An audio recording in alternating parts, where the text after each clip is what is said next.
En el nombre del Padre, del Hijo, del Espíritu Santo. Amén. Señor Dios Padre Todopoderoso y Eterno, Rey Celestial, te damos gracias en el nombre de Cristo Jesús por un nuevo viernes en los que nos encontramos, Señor. Queremos pedirte la presencia del Espíritu Santo para que a través de él nosotros podamos comprender y aprender, Señor, tu palabra.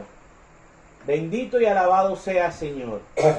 En esta noche queremos colocar todos los conocimientos, todas las lecturas en tu nombre, Padre Santo. Señor Jesús, enséñanos a escuchar tu palabra, enséñanos a comprender tu palabra y a sacar adelante, oh Dios Todopoderoso y Eterno, las reflexiones, las ideas, los conocimientos y la fe necesaria para caminar conforme, Señor, a tu santa voluntad. Bendito y alabado sea, Señor. Ven a nuestros hogares, ven a nuestras familias, ven, oh Dios Todopoderoso y Eterno, a nuestro ser y permite, oh Todopoderoso, que hoy podamos entender y comprender tu palabra. En el nombre del Padre, del Hijo, del Espíritu Santo. Amén. Vamos entonces a hacer la lectura del capítulo número 3 del libro de Números. Deberes de los levitas. Por el tiempo en que el Señor habló a Moisés en el monte Sinaí, los descendientes de Aarón y de Moisés eran estos: los hijos de Aarón, Nadab, que era el mayor, Abiú, Eleazar e Itamar. Los cuatro fueron consagrados y ordenados para oficiar como sacerdotes. Pero Nadab y Abiú murieron delante del Señor porque en el desierto de Sinaí le ofrecieron un fuego extraño. Ellos no tuvieron hijos. Entonces Eleazar e Itamar ejercieron el sacerdocio bajo la vigilancia de Aarón, su padre. El Señor se dirigió a Moisés y le dijo: llama a los de la tribu de Leví, para que se pongan a las órdenes del sacerdote Aarón y le sirvan. Estarán al servicio de Aarón y de todo el pueblo ante la tienda del encuentro y se encargarán del servicio del santuario. Cuidarán también de los utensilios de la tienda del encuentro y estarán al servicio de los israelitas en todos los oficios del santuario. Aparta a los levitas de los demás israelitas para que se dediquen especialmente a servir a Aarón y a sus descendientes. Y deja en manos de Aarón y sus descendientes las funciones del sacerdocio. Si alguien oficia como sacerdote sin serlo, será condenado a muerte. Los levitas, propiedad del Señor. El Señor se dirigió a Moisés y le dijo: de entre los israelitas he escogido a los levitas, a cambio del primer hijo de cada familia. Ellos me pertenecen, porque a mí me pertenece todo primer hijo. Cuando hice morir a todos los hijos mayores de los egipcios, reservé para mí los hijos mayores de los israelitas y las primeras crías de los animales. Por lo tanto, me pertenecen. Yo soy el Señor. Censo de los levitas. El Señor se dirigió a Moisés en el desierto de Sinaí y le dijo: haz un censo de los levitas por orden de familias y clanes, y registra a todos los levitas varones de un mes de edad para arriba. Y Moisés hizo el censo, tal como el Señor se lo había ordenado. Los hijos de Leví fueron Gersón, Kehat y Merarí. Los descendientes de Gersón por orden de clanes fueron Libní y Simí. Los descendientes de Kehat por orden de clanes fueron Amram, Ishar, Hebrón y Uziel. Los descendientes de Merarí por orden de clanes fueron Malí y Musí. Todos estos fueron los clanes de Leví por orden de familias. Los clanes de Gersón eran los de Libní y Simí. En total de sus varones registrados de un mes de edad para arriba fue de 7,500. Estos clanes acampaban al oeste, detrás del santuario. El jefe de las familias descendientes de Gersón era Eliasaf, el hijo de Lael. En la tienda del encuentro, ellos se encargaban del cuidado del santuario, de la tienda, de la cubierta de pieles, de la cortina que está a la entrada de la tienda, de las cortinas del patio, de la cortina que está a la entrada del patio que rodea el santuario y el altar, y de las cuerdas correspondientes. Los clanes de Kehat eran los de Amram, Ishar, Hebrón y Uziel. Y el total de varones registrados de un mes de edad para arriba fue de 8,300. Estos clanes estaban al cuidado del santuario y acampaban al lado sur del santuario. El jefe de estos clanes era Elisafán, hijo de Uziel. Estos clanes tenían bajo su cuidado el arca de la alianza, la mesa, el candelabro, los altares, los objetos sagrados necesarios para el servicio religioso, el velo y todos los utensilios correspondientes. El jefe principal de los levitas era Eleazar, hijo del sacerdote Aarón, y estaba encargado de vigilar a los que cuidaban al santuario. Los clanes de Merarí eran los de Malí y Musí.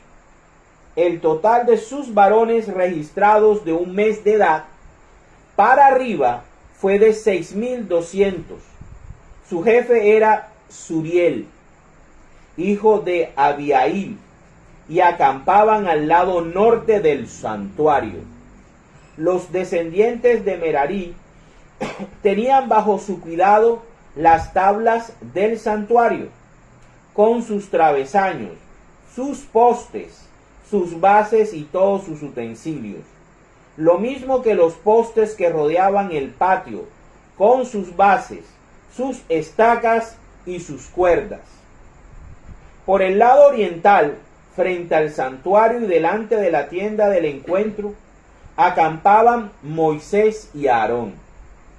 Y los hijos de Aarón, los cuales cuidaban el santuario en nombre de los demás israelitas, si alguien oficiaba como sacerdote sin serlo, era condenado a muerte. Y aparece 2 veces.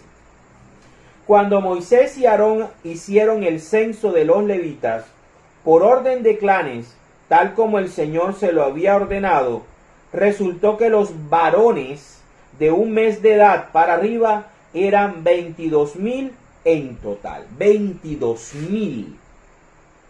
Rescate de los hijos mayores. El Señor dijo a Moisés: haz un censo de los hijos mayores de los israelitas, de un mes de edad para arriba, y registra sus nombres. Luego, a cambio de los hijos mayores de los israelitas, resérvame a los levitas. Yo, soy el Señor. De la misma manera, a cambio de las primeras crías del ganado de los israelitas, resérvame el ganado de los levitas. Moisés hizo el censo de los hijos mayores de los israelitas, tal como el Señor se lo había ordenado. Y todos los varones registrados de un mes de edad para arriba fueron 22,273.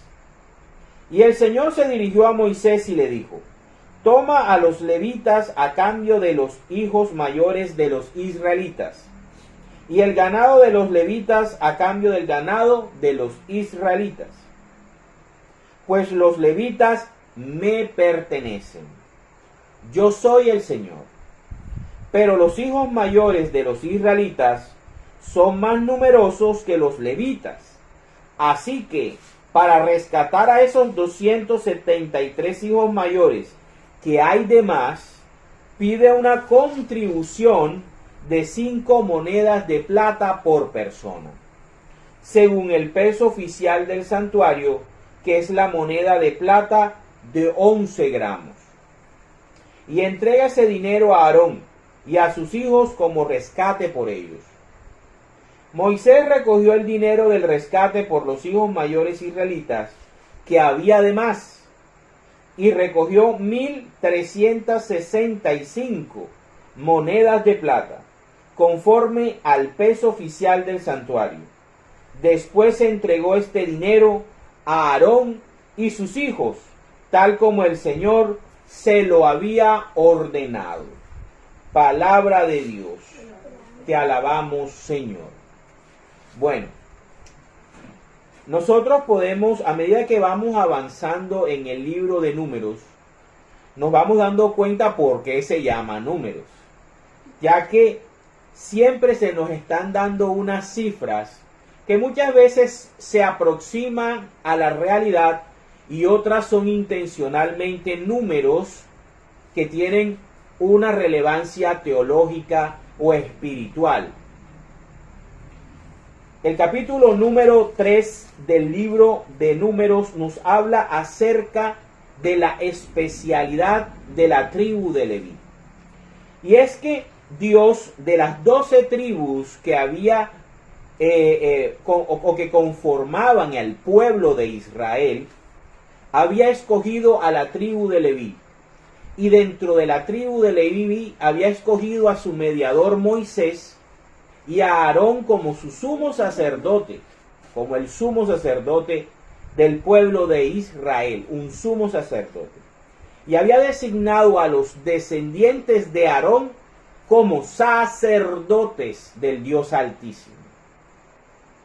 Luego escoge a los levitas como la tribu preferida de él para que apoye a Aarón y sus descendientes en el servicio del santuario.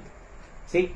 Ellos no van a oficiar los servicios sacerdotales, porque eso Dios escogió a los descendientes de Aarón para que oficiaran como sus sacerdotes. Y al resto de la tribu de Leví los escogió para que fueran apoyo y soporte de los sacerdotes. Eso hay que tenerlo claro. El capítulo empieza diciéndonos cuál es esa descendencia de Aarón. Y nos muestra que Aarón en un principio tenía 4 hijos. Y que quien iba a heredar el sacerdocio en primera instancia iba a ser su hijo mayor, Nadab. Pero tanto Nadab como el segundo Abiú habían perecido a causa del castigo del Señor, porque en el desierto habían presentado un fuego extraño delante del Señor, un fuego que Dios no había ordenado hacer a estos sacerdotes. Ellos estaban instituidos, estaban ordenados, tenían legítimo derecho, ¿verdad? Y la responsabilidad de oficiar. Pero ellos lo hicieron a su manera, como ellos creyeron y como ellos pensaron que debían ofrecerle sacrificios y ofrendas a Dios. Y esto ofendió a Dios y por eso los castigó. Porque la adoración el servicio. Y todo lo que nosotros vamos a prestarle a Dios debe ser conforme a su voluntad y no a la voluntad nuestra o al parecer nuestro. Eso es muy importante. ¿Por qué? Porque la fe en los últimos años, en las últimas décadas y siglos, se ha orientado a que cada persona, a que cada individuo quiere adorar a Dios y quiere hacer su religión de bolsillo. Aquí, a través de la palabra de Dios, podemos ver cómo Dios establece las cosas como Él las quiere, como Él las ordena y como Él las establece en su sabiduría divina. Moisés solamente es un mediador y es un ejecutor de la voluntad divina. Moisés no cuestiona a Dios. Moisés no aconseja a Dios diciéndole, no, Señor, yo creo, yo me imagino que esto debe hacerse de esta manera y no como tú dices. Moisés simplemente cree en Dios, obedece a Dios y lo ejecuta como Dios lo ordena.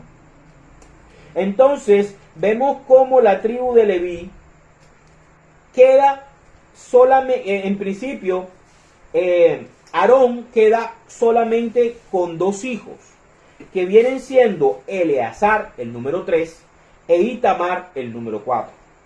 De ellos y de su descendencia va a estar el servicio sacerdotal, o sea, los que prestan servicios al Señor, los que ejecutan los holocaustos, los que ejecutan las adoraciones, los que queman el incienso, los que presentan los becerros, los que presentan los chivos expiatorios, o sea, los que van a ejecutar el servicio litúrgico, el servicio litúrgico. Ellos, los descendientes de Aarón, son los sacerdotes establecidos y ordenados por Dios para que cumplan el servicio de adoración y de presentación de las diferentes los diferentes tipos de sacrificio. Mientras que la tribu de Leví es escogida por Dios, y ahora explicamos cómo Dios los escogió. Escoge a la tribu de Leví con el fin de que le dé apoyo a ese servicio. O sea, los levitas iban a, como eran más, iban a poder encargarse de las cosas del santuario, iban a encargarse de transportar el santuario, de cuidar el santuario, de ser como ese ejército privado que iba a custodiar el santuario. Fíjense cómo el tabernáculo, la tienda del encuentro, el lugar donde está la presencia de Dios, es muy importante. El lugar donde se adora a Dios también es importante. No se puede adorar a Dios en cualquier lugar. Y es por eso que el Señor le ordena a los levitas que le den apoyo a Aarón y sus hijos en el servicio del santuario. Ahora, este servicio los levitas no solamente se lo iban a prestar a Dios, se lo iban a prestar a todo el pueblo de Israel, a todos los israelitas, a las demás tribus de Israel. Eso se conoce como liturgia. ¿Qué es la liturgia? La liturgia es el servicio de adoración a Dios en público.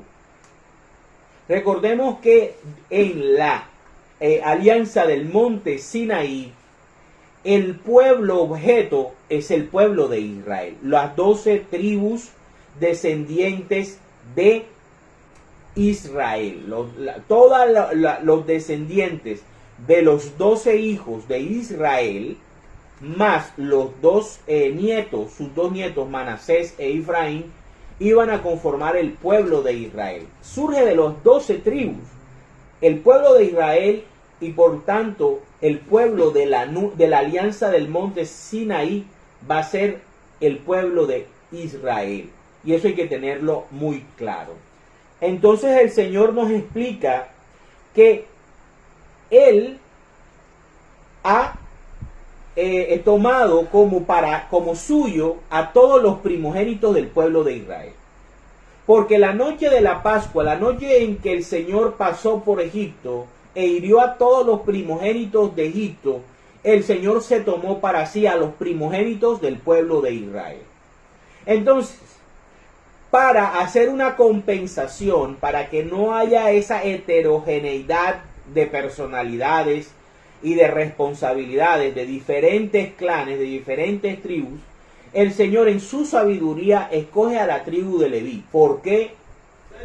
Todavía no sabemos eso, no lo hemos descubierto. De pronto la palabra, en la medida que vamos desarrollando, vamos a encontrar eso. Pero el que hace, él dice, por cada hijo mayor, ¿sí?, varón, mayor de un mes de nacido, voy a tomar a cada levita. Entonces manda primeramente a censar a los levitas. ¿Cuántos son los levitas? Entonces encuentran que son 22,000 levitas. Y luego le dice Moisés, cénsame y registras el nombre de cada primogénito varón mayor de un mes de nacido. ¿Con qué fin? Para poder coger para mí la tribu de Leví en vez de cada primogénito de las demás tribus de Israel. Y encontramos en el censo que Moisés contó que habían 22,273 primogénitos. Entonces había una diferencia entre los levitas y los primogénitos de las demás tribus, de 273 personas más, primogénitos más del pueblo de Israel. Entonces, en compensación, Dios lo que hace es que le dice a Moisés que por cada cabeza de esos primogénitos que hay de más con respecto a los levitas, cobre 5 monedas de plata según el peso del santuario, y entonces se lo entreguen a Aarón en rescate por esos 273 primogénitos que hay de más. Entonces, aquí nosotros podemos ver que el Señor en el Antiguo Testamento escoge unos sacerdotes, separa para él, para el servicio de su liturgia, para el servicio sacerdotal, aún específicamente a unas personas, a unos varones, que son los descendientes de Aarón. Ellos son los que van a prestar el servicio de sacerdotes. Dios es el que establece quién es sacerdote. Dios es el que establece un sacerdocio para la alianza del monte Sinaí, la primera alianza, que tiene como objeto al pueblo de Israel, para que a través del pueblo de Israel él pueda revelarse al mundo y pueda entregar las bendiciones, sobre todo la revelación divina, la primera revelación divina, que va a ser todos esos 43 libros del Antiguo Testamento como lo conocemos realmente. Es lo que hace el Señor. Dios es el que escoge un sacerdocio. Dios es el que escoge el sacerdote. Dios es el que define quién es su sacerdote. Y Dios escoge varones. Si nosotros queremos llamar y tildar a Dios de machista, ya cada uno corre con su responsabilidad. Pero Dios, para el sacerdocio, para liderar su liturgia, para liderar la parte espiritual y religiosa de su pueblo, escoge varones, escoge hombres. Fíjense que todo el capítulo nos habla acerca de varones mayores de un mes de nacido, tanto de los levitas como de los primogénitos de todo el pueblo de Israel. Entonces eso es muy importante, porque aquí el Señor es el que establece quién es sacerdote.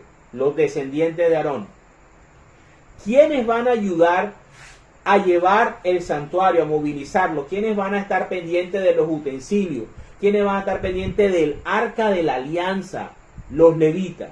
Y los divide en clanes, en diferentes clanes, y rodean el santuario, un clan en el este, otro clan en el sur, otro clan en el oeste y el otro clan en el norte. Igual como hizo con las 12 tribus, las demás tribus de Israel, en el capítulo número 2 del libro de Números. Entonces, aquí es muy importante porque Dios no es desorganizado, Dios no quita las cosas, no improvisa, Dios tiene todo bien planificado y esta organización siempre va a ser en aras de la iglesia. ¿Por qué? El pueblo objetivo del Nuevo Testamento, el pueblo objetivo de la nueva alianza, de la alianza del monte Sión, va a ser la iglesia. ¿Y la iglesia qué es? Es la nación de todas las naciones. La tribu o el pueblo de todas las tribus de la tierra. Por eso es lo que escucha el apóstol Juan en Apocalipsis 7, pero él ve otra cosa. Una cosa es lo que escucha y otra cosa es lo que ve. Y eso lo explicamos en Números 1, para la gloria de Dios. Ahora vamos a continuar, vamos a aumentar, en la noche de hoy vamos a ver el sacerdocio de la nueva alianza, el sacerdocio de la alianza del monte Sión, que inicia el domingo de resurrección con nuestro Señor Jesucristo resucitado, pero que el Señor fue forjando y fue germinando durante su ministerio aquí en la tierra. Vamos a ver el sacerdocio. ¿Qué tipo de sacerdocio es el sacerdocio de la nueva alianza, de la alianza del monte Sión, que se conoce como el sacerdocio según el orden de Melquisedec y corresponde a nuestros sacerdotes católicos, nuestro papa, nuestros cardenales, nuestros obispos, nuestros presbíteros y nuestros diáconos hacen parte del sacerdocio según el orden de Melquisedec y es la continuación de la liturgia de nuestro Dios, ya no orientada al pueblo de Israel, sino orientada a la iglesia fundada por nuestro Señor Jesucristo y dejada en el pastoreo al apóstol Pedro y a sus sucesores apostólicos, los papas. Esto es con Biblia. Vamos entonces a mostrar el sacerdocio según el orden de Melquisedec. Vamos al libro de Hebreos, capítulo 7, versículos del 1 al 19.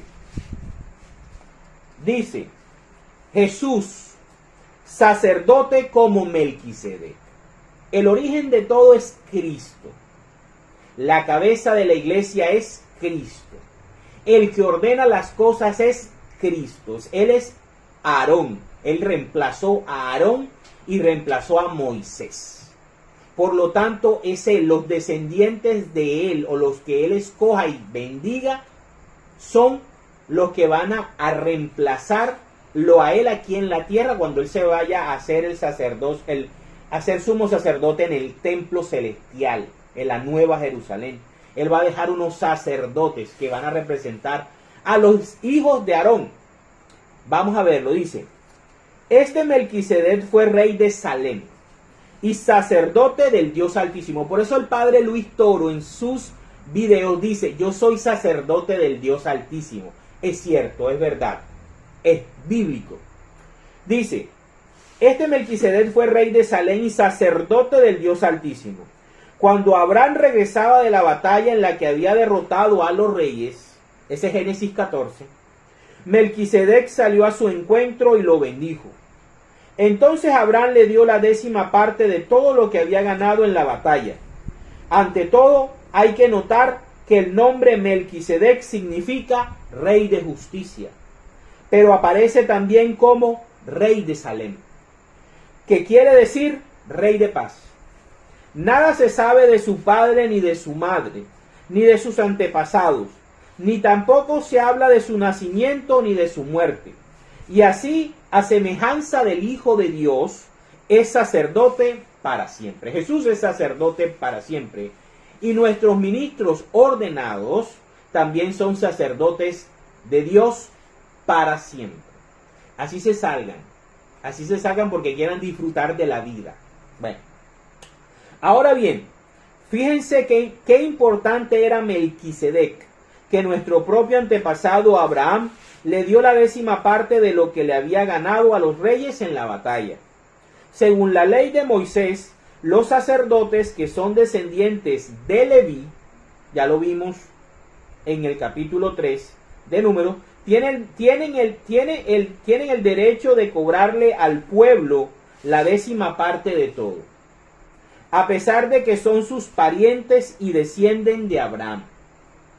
Lo mismo que ellos, pero Melquisedec, aunque no era descendiente de Leví, le cobró la 10ª parte a Abraham, que había recibido las promesas de Dios.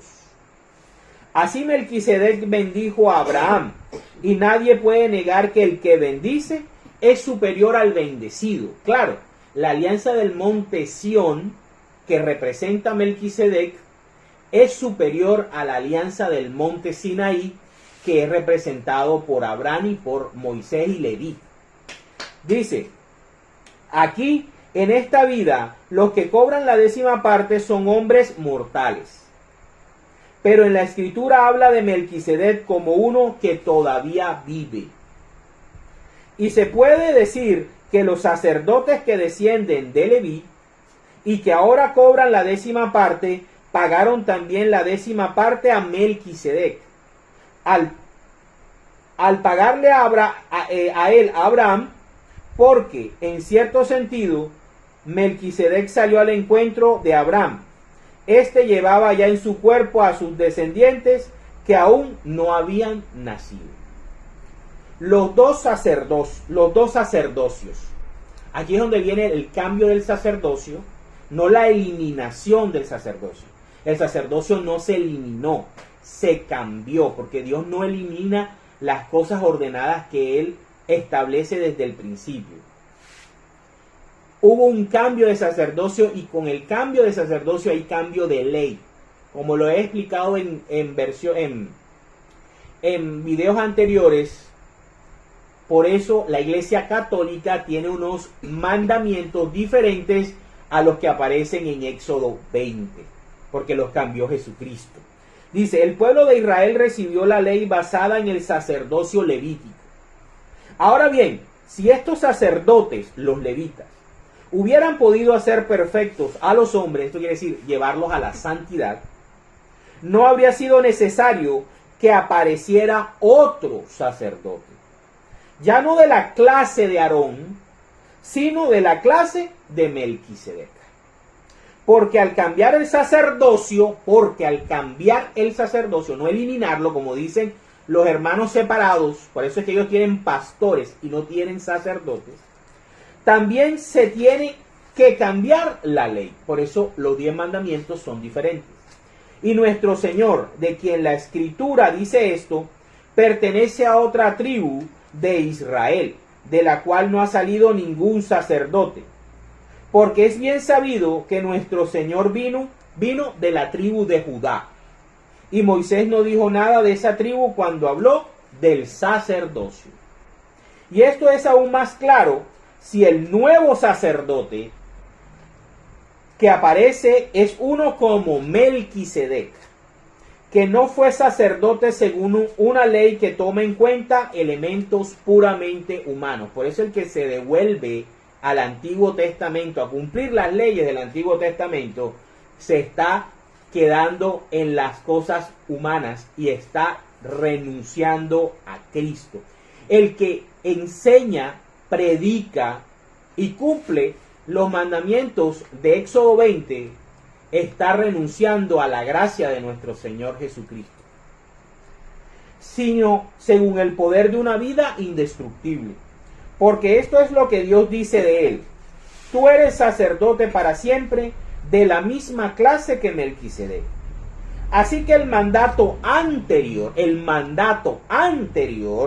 quedó cancelado porque era débil e inútil. A aquellos que enseñan los mandamientos del Antiguo Testamento y que eso todavía no ha pasado, están negando lo que está diciendo aquí el escritor bíblico en hebreo. Así que el mandato anterior quedó cancelado porque era débil e inútil, pues la ley de Moisés no perfeccionó nada. La ley de Moisés no puede perfeccionar nada. Aquellos que están e insisten de que hay que cumplir los mandamientos según Moisés, no sé de dónde sacan esas ideas. Y en su lugar tenemos una esperanza mejor, por la cual nos acercamos a Dios. Palabra de Dios. Te alabamos, Señor.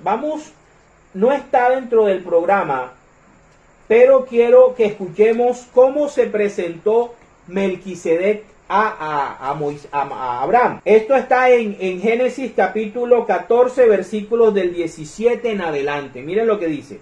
Melquisedec bendice a Abraham. Cuando Abraham regresó, después de haber derrotado a Kedorlaomer y a los reyes que estaban de su parte, el rey de Sodoma salió a recibirlo al valle de Sabé, que es el valle del rey. También Melquisedec, que era rey de Salem y sacerdote del Dios Altísimo, sacó pan y vino y bendijo a Abraham con estas palabras: que te bendiga el Dios Altísimo, creador del cielo y de la tierra, y alabado sea el Dios Altísimo que te hizo vencer a tus enemigos. Entonces Abraham le dio a Melquisedec la 10ª parte de lo que había recobrado. Luego el rey de Sodoma le dijo a Abraham, Entonces fíjense cómo es el sacerdocio según el orden de Melquisedec, con la presentación de pan y vino. ¿Y quiénes son los sacerdotes que presentan y que bendicen al pueblo con pan y con vino? Ahí se las dejo. Vamos ahora a ver cómo se desarrolla el sacerdocio de la nueva alianza. Y vamos a ir viendo a quién se parece y quién cumple las órdenes de Cristo. Si son los pastores evangélicos con toda su parlafernaria, inclusive las pastoras evangélicas, o si son los sacerdotes católicos. Vamos en primera instancia al Evangelio de San Marcos. Vámonos a Marcos, capítulo 3, versículos del 13 al 19. Dice, Jesús escoge a los 12 apóstoles. Así como el pueblo de Israel se basó y se fundamentó en las 12 tribus de Israel, que representaban a los 12 hijos de Jacob, Jesús, para su nuevo pueblo, la iglesia, escoge 12 apóstoles. A más nadie. No existen apóstoles del siglo XXI, del siglo XX, solamente uno queda vivo. Solamente hay uno vivo. Vamos a verlo. Dice, después Jesús subió a un cerro y llamó a los que le pareció bien. Es decisión del Señor. Es decisión de Cristo. Cristo llama a los que Él quiere. No los que se imaginan, no los que sueñan, no los que ellos mismos toman la Biblia y dicen que son y que arman unas nuevas iglesias y unas nuevas doctrinas. Ok, una vez reunidos, eligió de entre ellos a 12 para que los acompañaran y para mandarlos a anunciar el mensaje. A estos les dio el nombre de apóstoles. ¿Qué es apóstol? Un enviado. Alguien superior los envía. Vamos a ver más adelante quién envía a quién. Dice, y les dio autoridad para expulsar a los demonios. Estos son los 12 que escogió. ¿Quién tiene autoridad para hacer exorcismos?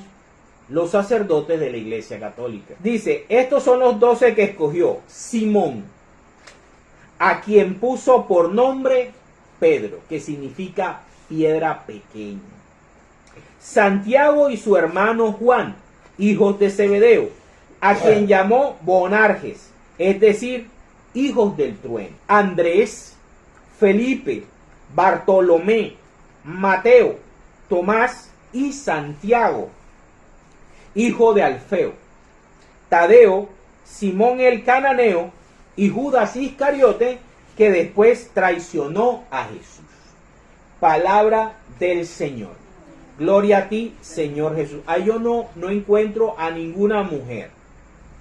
Ni en el Antiguo Testamento, con la Antigua Alianza, había una 13ª tribu que se llamaba la tribu de Dina. No. Ni tampoco dentro de la vida apostólica y de la estructura apostólica de la iglesia fundada por Cristo, aparecen mujeres liderando y guiando y pastoreando. No aparecen. Aparecen los 12 apóstoles, y estos son los apóstoles y son la base y el fundamento de la iglesia.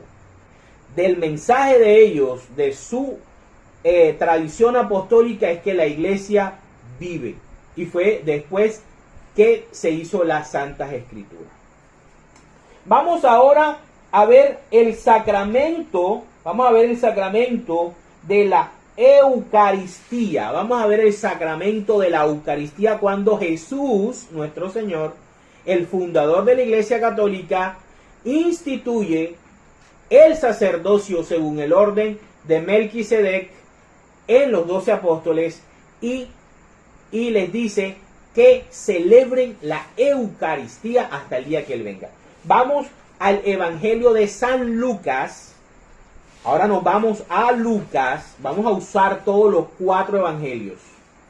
Vámonos al Evangelio de San Lucas, capítulo 22, versículos del 7 al 30.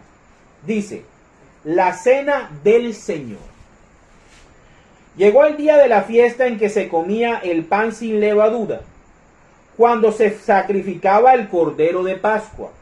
Jesús envió a Pedro y a Juan diciendo: vayan a prepararnos la cena de Pascua. Ellos le preguntaron: ¿dónde quieres que la preparemos? Jesús les contestó: cuando entren ustedes en la ciudad, encontrarán a un hombre que lleva un cántaro de agua. Síganlo hasta la casa donde entre y digan al dueño de la casa: el maestro pregunta, ¿cuál es el cuarto donde voy a comer con mis discípulos la cena de Pascua? Él les mostrará en el piso alto un cuarto grande y arreglado para la cena. Preparen allí lo necesario. Ahí está ese hombre y todos los que habían organizado ese cuarto, digamos que son los levitas, los de la tribu de Leví. Pero Jesús es el Señor, es Dios. Y los 12 apóstoles vienen siendo los descendientes de Aarón. Miren todo cómo cuadra bien. Dice: ellos fueron y lo encontraron todo como Jesús se lo había dicho. Y prepararon la cena de Pascua, o sea, los sacerdotes. Cuando llegó la hora, Jesús y los apóstoles se sentaron a la mesa. Jesús les dijo: cuánto he querido celebrar con ustedes esta cena de Pascua antes de mi muerte. Porque les digo que no la celebraré de nuevo hasta que se cumpla en el reino de Dios. Cuando Él sea el que nos presente la Santa Eucaristía en el santuario celestial y sea nuestro sacerdote. Debemos estar ahí, queremos luchar por estar ahí presente. Porque no volveré a beber del producto de la vid hasta que venga el reino de Dios. Después tomó el pan en sus manos y, habiendo dado gracias a Dios, lo partió y se lo dio a ellos diciendo, clarito, Jesús de Nazaret, nuestro Señor: esto es mi cuerpo. Aquí no dice esto simboliza, o esto parece, o esto crean que. Clarito dice, esto es mi cuerpo, entregado a muerte en favor de ustedes. Hagan esto en memoria de mí. Es una orden de Cristo. Así como Dios le ordenaba a Moisés, y Moisés lo hacía, así también los apóstoles, de ahí en adelante, como una tradición apostólica, celebrarían la Eucaristía. Dice, lo mismo hizo con la copa después de la cena, diciendo, esta copa es la nueva alianza confirmada con mi sangre, la cual es derramada en favor de ustedes. Pero ahora la mano del que me va a traicionar está aquí con la mía sobre la mesa, pues el Hijo del Hombre ha de recorrer el camino que se le ha señalado, pero hay de aquel que lo traiciona. Entonces comenzaron a preguntarse unos a otros quién sería el traidor. Palabra del Señor.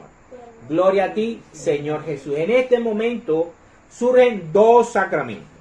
El sacramento de la orden sacerdotal, aquí Jesús los establece como sus sacerdotes, según el orden de Melquisedec, les da la orden de hacer lo que él hizo. Tomar el pan, bendecirlo, fraccionarlo y dárselo a el cuerpo de Cristo, que somos nosotros, la iglesia. Lo mismo que el vino, fíjense, lo mismo que hizo Melquisedec en Génesis capítulo 14.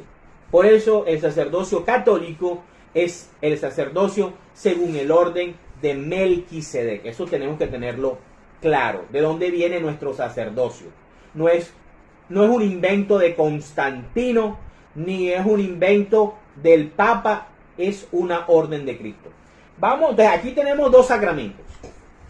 La Eucaristía y el orden sacerdotal. Aquí hay dos. Vamos ahora al capítulo al Evangelio de San Juan. Evangelio de San Juan, capítulo 20, versículos del 19 al 23. Aquí vamos a ver dos sacramentos más. El sacramento de la confirmación y el sacramento de la confesión o sacramento de la penitencia. Jesús se aparece a los discípulos.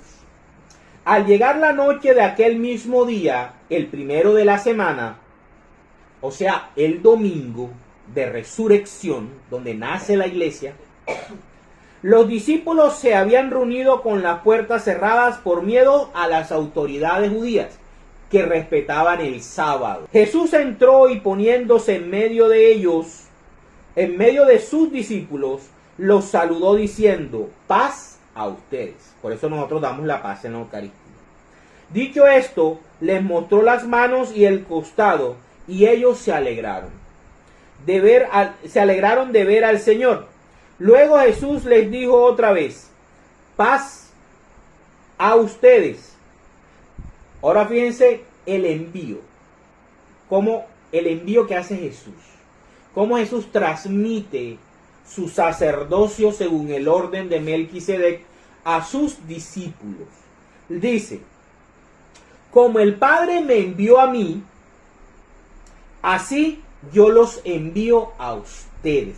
Jesús es el que le da la orden a ellos de ser sus sacerdotes, de ser el pilar de la iglesia. Por eso la iglesia católica tiene el pilar de fe que se conoce como la tradición apostólica. Nosotros no creamos nuevos apóstoles, nosotros no creamos nuevos evangelios, nosotros no creamos o seguimos los sueños y las creencias de gringos que en un momento a otro piensan o creen que han sido iluminados. No, nosotros seguimos la tradición de los apóstoles. Fíjense, dice, y aquí viene el sacramento de la confirmación. Y sopló sobre ellos y les dijo: reciban el Espíritu Santo. Y ahí inmediatamente viene el sacramento de la confesión.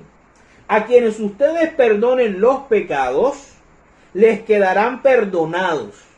Y a quienes se los perdonen, y a quienes no se los perdonen, les quedarán sin perdonar. Palabra del Señor. Gloria a ti, Señor Jesús. Entonces aquí vemos todos los sacramentos. El sacramento de la confirmación es cuando Él sopla el Espíritu Santo sobre ellos y los confirma y los llena del Espíritu Santo y los hace rebosar de la presencia del Espíritu Santo. Les entrega el Espíritu Santo, así como nosotros recibimos la plenitud del Espíritu Santo en el sacramento de la confirmación.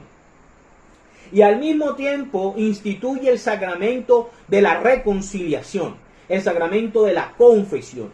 A quienes ustedes perdonen, ustedes sacerdotes según el orden de Melquisedec, que yo los envío, así como mi papá me mandó a mí, yo los envío a ustedes, y los infundo del Espíritu Santo, a quienes ustedes perdonen los pecados, les quedarán perdonados. Lo que ates en el cielo, en la tierra, quedará atado en el cielo. Y lo que desates en la tierra quedará desatado en el cielo. ¿Sí? Y vemos que a quienes los sacerdotes católicos no le perdonan los pecados, esos pecados no quedan perdonados.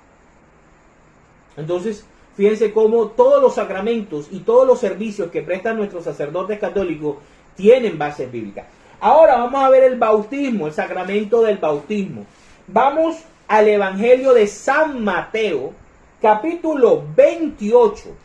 Capítulo 28 de San Mateo. Versículos del 16 al 20. El sacramento del bautismo a los sacerdotes según el orden de Melquisedec, los sacerdotes de la alianza del monte Sión, los discípulos. Dice: así pues, los 11 discípulos, ya Judas se había quitado la vida, se fueron a Galilea, al cerro que Jesús les había indicado. Ellos siempre hacen lo que Jesús les ordena. Fíjense que en los 4 evangelios que nosotros hemos visto, Jesús ordena. Jesús es el que manda, más nadie. Y cuando vieron a Jesús, lo adoraron, aunque algunos dudaban. Jesús se acercó a ellos y les dijo, así como Dios le decía a Moisés: Dios me ha dado toda autoridad en el cielo y en la tierra. Vayan pues a las gentes de todas las naciones, las gentes. No dicen vayan a todos los adultos, a todos los mayores de 18 años, a los niños no, a todas las gentes de todas las naciones, y háganlas mis discípulos. Bautícenlas en el nombre del Padre, del Hijo y del Espíritu Santo. Jesús le está dando la orden de que los discípulos, los apóstoles, los enviados, llenos del Espíritu Santo, vayan por todo el planeta Tierra, prediquen el mensaje que recibieron de Cristo y bauticen a todas las criaturas, pequeñas, jóvenes, adultas y mayores, en el nombre del Padre, del Hijo y del Espíritu Santo. Jesús no es loco. Jesús no es loco. Por lo tanto, aquel que dice que solamente se bautiza en el nombre de Jesús y no en la Trinidad, entonces llama loco a Cristo.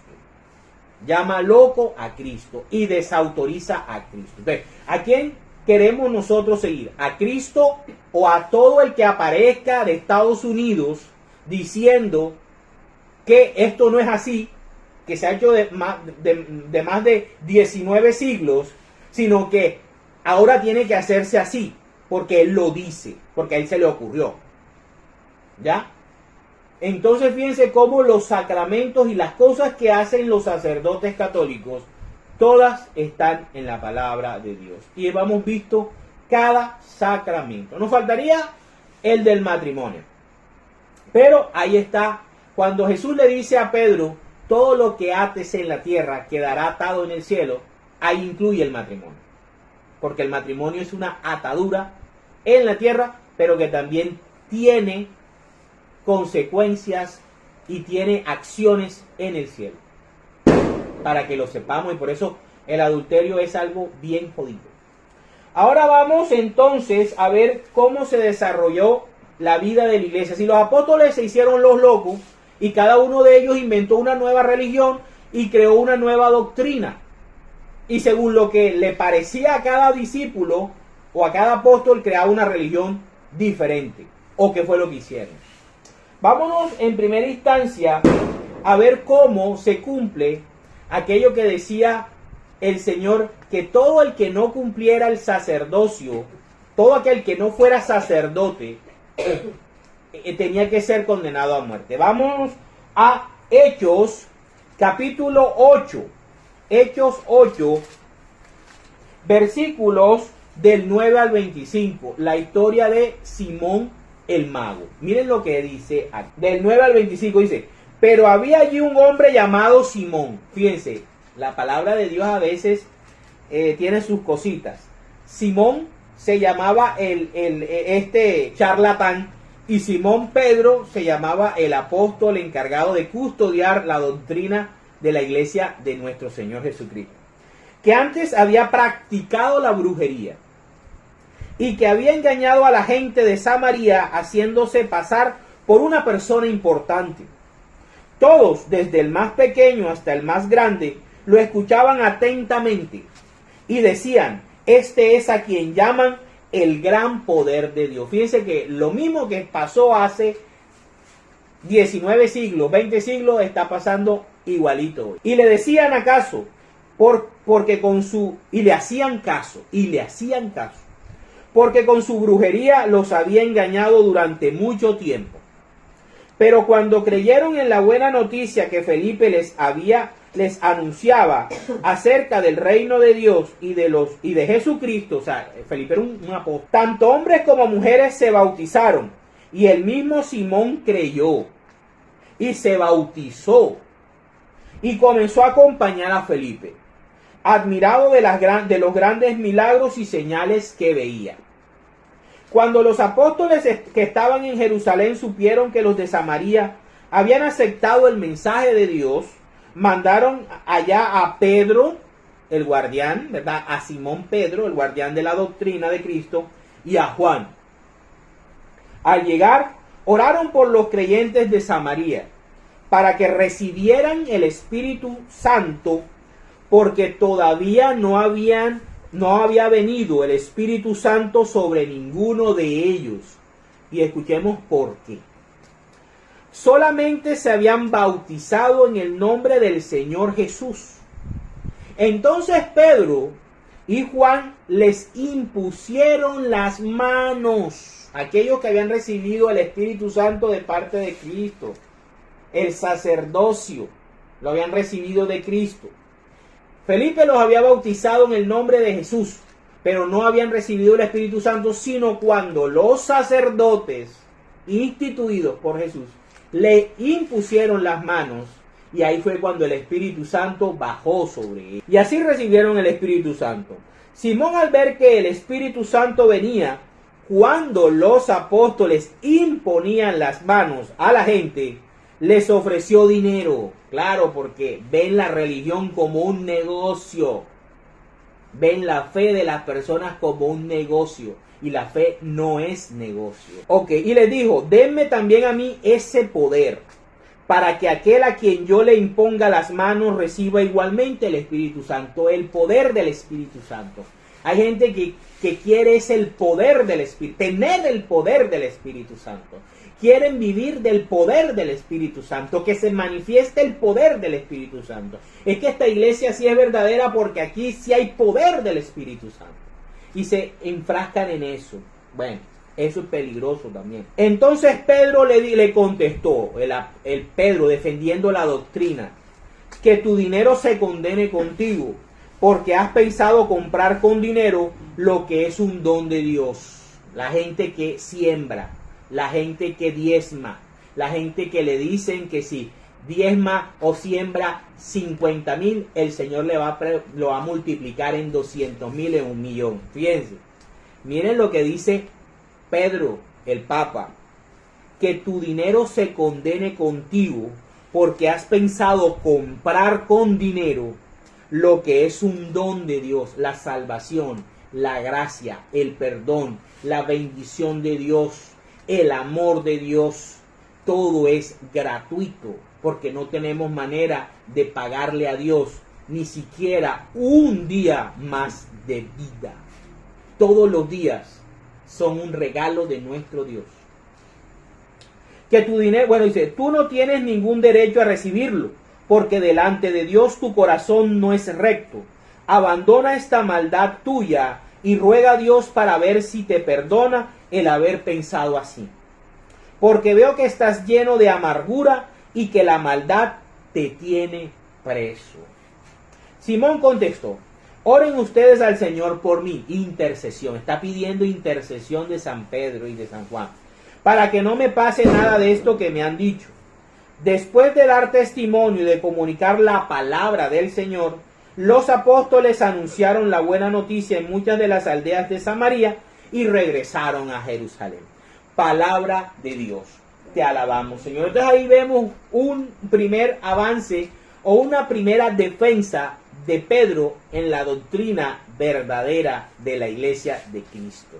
Cuando se quiere comprar la fe, se quiere comprar a Dios con dinero. Queremos nosotros, a través del dinero que damos, controlar la voluntad de Dios.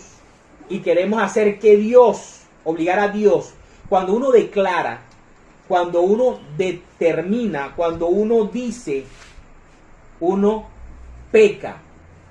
Porque uno lo que debe es rogar, suplicar y dar gracias a Dios. Y esperar que Dios sea el que decida si nos va a dar la bendición o no.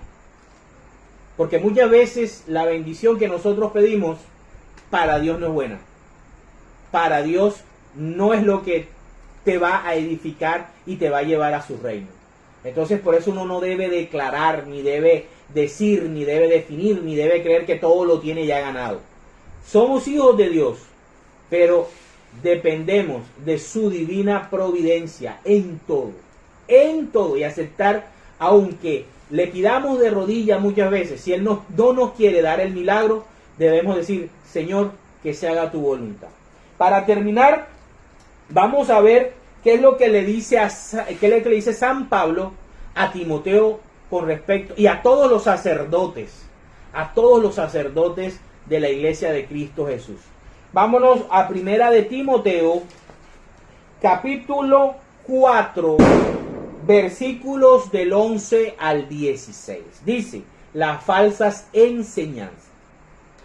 Pero el Espíritu dice claramente que en los últimos tiempos algunos renegarán de la fe. Todo el que reniega de la fe católica es un protestante, siguiendo a espíritus engañadores y enseñanzas que vienen de los demonios. Harán caso a gente hipócrita y mentirosa, así como Simón, cuya conciencia está marcada con el hierro de sus malas acciones. Esta gente prohíbe casarse y comer ciertos alimentos que Dios ha creado para que los creyentes y los que conocen la verdad los coman, dándoles gracias, pues todo lo que Dios ha creado es bueno, y nada debe ser rechazado si lo aceptamos dando gracias a Dios, porque la palabra de Dios y la oración lo hacen puro. Enseña estas cosas a los hermanos. O sea, enseña, o sea, el sacerdocio católico también debe transmitir, debe tener el magisterio. ¿Qué es el magisterio? Enseñar la doctrina verdadera, la doctrina santa, que no ha cambiado desde el siglo I y no puede cambiar ¿por qué? Porque son órdenes de Jesús directamente. Y serás un buen servidor de Cristo Jesús, un servidor alimentado con las palabras de la fe y de la buena enseñanza que has seguido. Pero no hagas caso de cuentos mundanos y tontos. Es que a mí se me apareció un ángel y me mostró unas planchas de oro y me enseñó que había otra tribu, algo así, ¿verdad? Ejercítate en la piedad, muy importante, pues aunque el ejercicio físico sirve para algo, la piedad es útil para todo. La piedad, la misericordia, es lo que nos lleva a conseguir cosas del Señor, no el diezmo, ni decretar ni declarar, porque tienen promesas de vida para el presente y para el futuro. Esto es muy cierto y todos deben creerlo.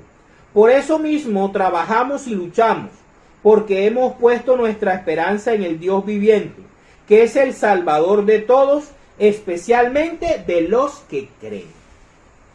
Estas cosas tienes que mandar y enseñar. Esa es la función del magisterio de la iglesia, el otro pilar, junto con las Santas Escrituras y también la tradición apostólica. El magisterio debe enseñar y transmitir lo que enseñó Jesús a sus discípulos sin cambiar nada. Dice, evita que te desprecien por ser joven. Más bien debes ser un ejemplo para los creyentes en tu modo de hablar y de portarte. Más que todo para nuestros sacerdotes. Y en amor, fe y pureza de vida. Aquí no manda la iglesia a que nuestros sacerdotes sean pedófilos o tengan hijos por la calle o que sean homosexuales. No, eso es una elección de ellos. Eso es algo que ellos hacen por fuera del mandato y de la orden de Cristo. Ya eso es juzgamiento de cada uno. Eso no lo ordena la doctrina de la iglesia. Entonces dice, mientras llego, dedícate a leer en público las escrituras. Lo que hace el sacerdote en la homilía y lo que hace el sacerdote en la liturgia de la palabra. Anima a los hermanos y a instruirlos. Anima a los hermanos e instrúyelos cuando el sacerdote explica la palabra en la homilía. No descuides los dones que tienes y que Dios te concedió cuando por inspiración profética los presbíteros de la iglesia te impusieron las manos. El orden sacerdotal. Pon tu cuidado y tu atención en estas cosas para que todos puedan ver cómo adelantas. Ten cuidado de ti mismo y de lo que enseñas a otros. Y sigue firme en todo. Si lo haces así, te salvarás a ti mismo y salvarás también a los que te escuchan. Palabra de Dios. Te alabamos, Señor. Y bueno, así podemos ver entonces cómo el sacerdocio, según el orden de Melquisedec, de los sacerdotes de la Iglesia Católica, tienen bases bíblicas para la gloria de Dios. En el nombre del Padre, del Hijo, del Espíritu Santo.